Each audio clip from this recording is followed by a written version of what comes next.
Hi, Adam. It's Fraser here from AAP in Townsville, mate. Congratulations on getting the all-time record for Souths on the weekend.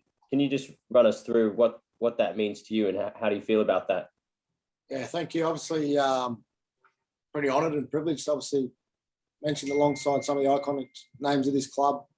As a young fellow, obviously, dreamed about playing first grade, and lucky enough, I've been there for a while now, and my teammates have put me in a position to obviously achieve that award or acknowledgement. So, yeah, obviously grateful and honoured to be in that position.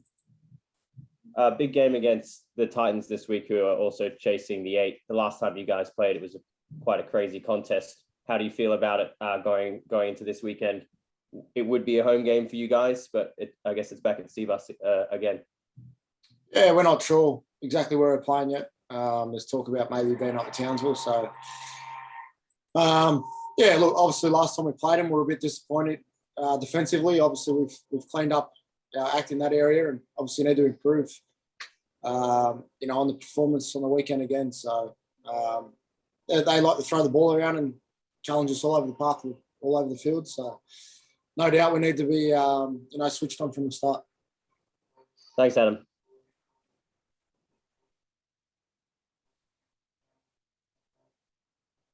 Reynolds, Chris from mate. Just the game against the Eels on the weekend, it was probably one of your most dominant of the year. I know they've sort of had some struggles lately, but they're still a top 4 side. You must feel like things are humming pretty nicely. Yeah, look, take nothing away from them. They were good. They were, physical through the middle, and they tested us on the edges. It was an arm wrestle back and forth there for the first 20 minutes, and it was a game that we needed. We hung in there and showed what we can do with the ball when we get things right. And, little chinks there in our defence where we can tighten up. But, we'll work extremely hard throughout the week and make sure it doesn't happen again. You guys have obviously come a long way since those the Storm and Panthers games earlier in the year. How do you feel like defence is tracking when you do head into those big games that are getting a lot closer? Yeah, we're improving every week. Our defensive coach, JD, the coach next year, he's been working extremely hard with us, and he's doing a fantastic job. We know what our principles and our structures are, and when we get them right, we're pretty hard to get broken down. So it's just those lapses where we switch off for that split second there. We need to obviously make sure that we're, cutting that out of our game, and we can't afford to give teams a chance or a leg up. Yourself now, I guess it's, the end's getting closer in terms of the South Sydney career. It's, what would it mean to be able to go out with a premiership? There's a lot of hard work between now and then to obviously achieve that goal. Just taking one game at a time. Rugby league's a funny sport and anything can happen. So, look, I've just got to do my part, turn up the train every day, and try and be as professional as I can and make sure we get the results on the weekend. Thanks, mate. Hey, Adam, it's Danica from Nine. Just following on from that. I mean, I know players and teams try not to look ahead, but would that be the fairy tale finish for you to go out, leave South Sydney on a premiership? Would that mean more to you than the one that you won in 2014? No, not really. I think all premierships, regardless of when you win them, they're all special. It'd be a fairy tale to win it every year, obviously, but they're pretty hard to get to and win. Obviously, we've had one year there where we got the top prize, but it's been pretty hard to come by seasons after that. So we can't get ahead of ourselves. Obviously, got to keep turning up the training day in, day out, and continue to look to get better. Certainly not going to be easy, and we know we've got to be there for the fight, and I'm sure we'll give the competition a good shake-up. How do you feel you guys are faring at the moment? I feel like there has been a lot of focus on the Storm and the Panthers, but you guys are right up there. Yeah, look, we got the Panthers in a couple of weeks. Obviously got the Titans this weekend. They threw a bit at us last time and gave us a good game. So we're going to be on this week. We've got to make sure we prepare well. We had a pretty good training session today and nailed down a few things that we weren't happy on the weekend. And hopefully we can build on that this weekend and then obviously get some confidence heading into those games. Is that game against the Panthers in, I think it's 2 weeks' time? Is that one that you feel like it's going to really show where you are at?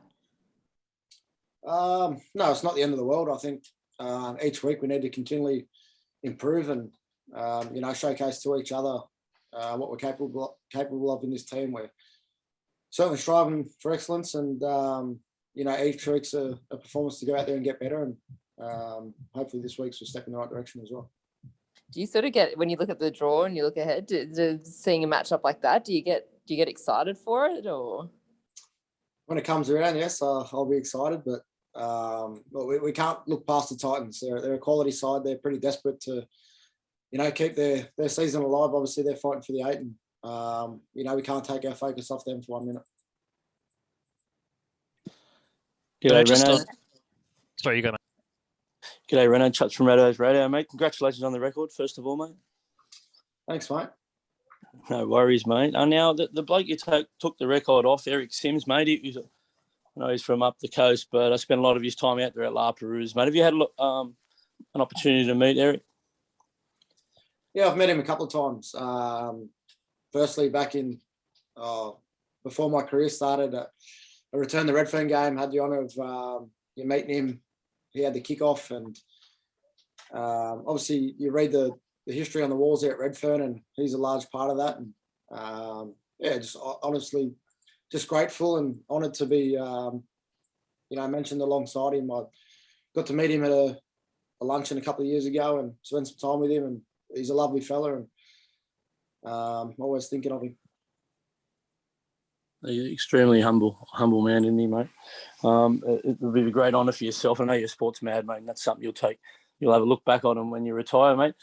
The Gold Coast game this week, it was a game where Benji Marshall got really hot in that second half, mate, and tore him to bits, mate. And little known fact, but he broke a long-standing South Sydney record on the weekend. He's the oldest player to ever play first grade since the legendary Jack Rayner, mate. So you want to let him know that, by the way, from Rabbitohs Radio. I'll have to remind him. He's pretty old, so I'll be sure to remind him of that one. Cheers.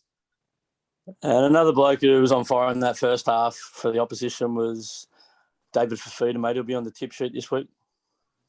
Yeah, look, it was pretty damaging last time we played him. We obviously didn't handle him the way we'd like to, but I think we're a better team defensively now than what we were back then. And he's a handy player. He's a great damaging ball runner for them, and we need to do it together. He's not the only target we've got to look out for. They got handy players all over the field. So it's a good matchup. It's a good test for us, and it's one that we'll be looking forward to.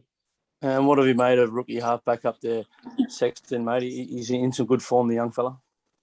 Yeah, I haven't caught too much of their games, but the limited things I have seen, he's doing pretty well. So he's doing a good job filling in for Jamal. He's obviously a big loss for them, and the young fella's doing a pretty handy job. He's made it less of a pain for them.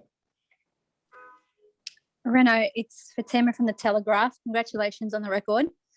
Thank you. You spoke about that you guys had a training session today. Did Liam Knight or Campbell Graham train? I know they've been struggling with concussion.